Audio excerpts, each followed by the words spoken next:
The final nail in the financial solvency coffin of our country has been struck by today's Socialist Democrat Party, with the passing of what's to be a whopping $4.5 trillion spending bill that, for Democrats, is aimed to improve America's infrastructure. Now, ladies and gentlemen, this bill, this massive pile of money with an average cost of over $12,000 per living American, and that's man, woman, and child, will be the socialist straw that broke the camel's back. Today, I'll break down how Biden, Pelosi, and Schumer have collaborated with trusted conservatives in Congress who together bent over backward and stuck it to the American people, all to but assuredly bankrupt our nation. Please sit back. I'm about to bring the ugly. I'm Eric Wright, and you are listening to the Closet Conservative Podcast.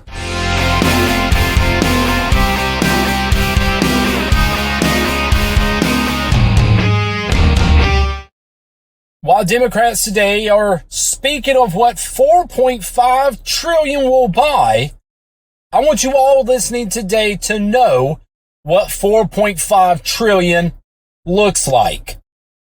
Folks, the thickness of a single $1 bill measures about 0.0043 inches. So, if you stack 4.5 trillion $1 bills on top of one another, the distance is 305,397 miles. This is the distance between the Earth and the Moon, ladies and gentlemen.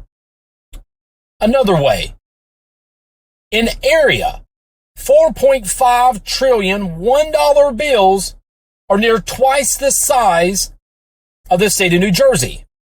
And the length of 4.5 trillion $1 bills would equal 4 trips from the Earth to the Moon. And finally, assuming it would take about 5 seconds for an American to spend $100 shopping, it would take 7,132 years, folks, to spend $4.5 trillion. This, ladies and gentlemen, is what $4.5 trillion looks like. Expanded Medicare, as well as healthcare funding for dental, vision, and hearing, free childcare for the poor, and free community college education initiatives, as well as transforming the country's energy system to address climate change and what liberals call the Green New Deal. But I want you to listen to some of the other amounts contained in this $4.5 trillion spending infrastructure plans, because there's two. How about $726 billion for universal pre-K, or $332 billion for affordable housing for the poor, $198 billion for clean and renewable energy initiatives for, wait for it, the Green New Deal, and $135 billion to reduce carbon emissions under the guise of reducing forest fires. Again, Green New Deal. $107 billion to fund immigration and re-implement and re-energize the Dreamers. $67 billion for low-income energy sources and greener materials, and $37 billion to electrify all federal vehicles, including those beautiful rides of the pathetic United States Postal Service. Folks, if all of this garbage and wasteful spending, the only legitimate funding is the proposed $18 billion to build and expand veteran services.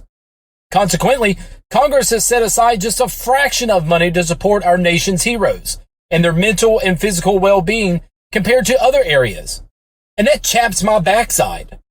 Folks, this isn't a $4.5 trillion investment to improve transportation and business and commerce operations across our nation. No. It is a $4.5 trillion reinvestment into the pathetic patrons of today's Democratic Party and the pet projects that they have promised to continue their re-election campaigns across the country and for generations to come.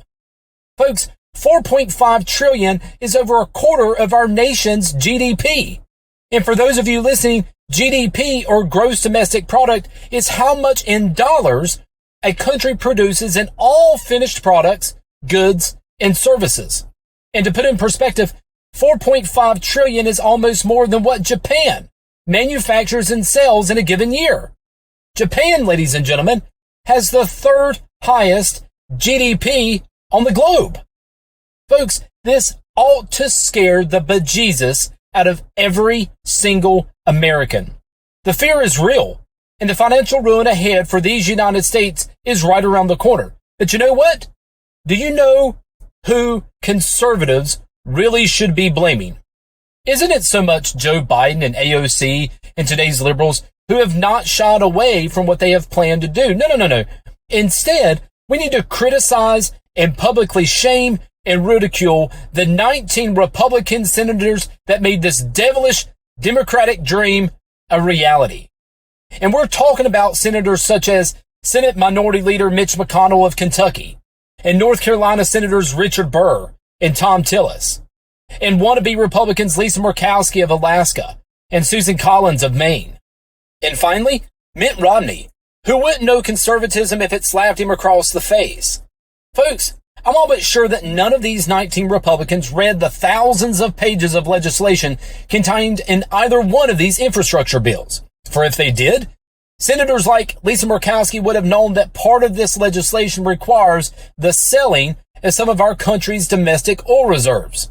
Ladies and gentlemen, Lisa Murkowski is the senator from Alaska, the second state only to Texas in oil and petroleum production. Katie barred the door, for if I'm a resident of the last frontier state, I would immediately call for her resignation and bring her forward for nothing short of treason.